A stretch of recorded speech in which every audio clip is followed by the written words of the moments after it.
ជាប់និញស័យព្រះពុទ្ធសាសនា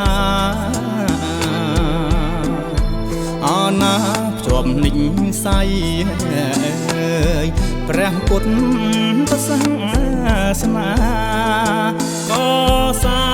ងព្រះពុទ្ធបង្ដែលមកនៅលើកំពូលភ្នំមកគោកសាងព្រះពុទ្ធបង្ដែលមកនៅលើ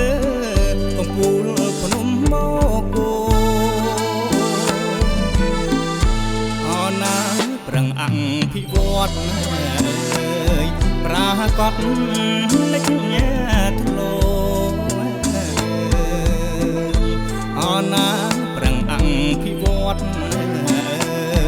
ប្រាកដលេចធ្លោ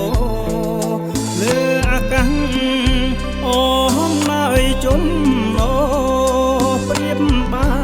នអើយឋានសួគ៌លើអាកាស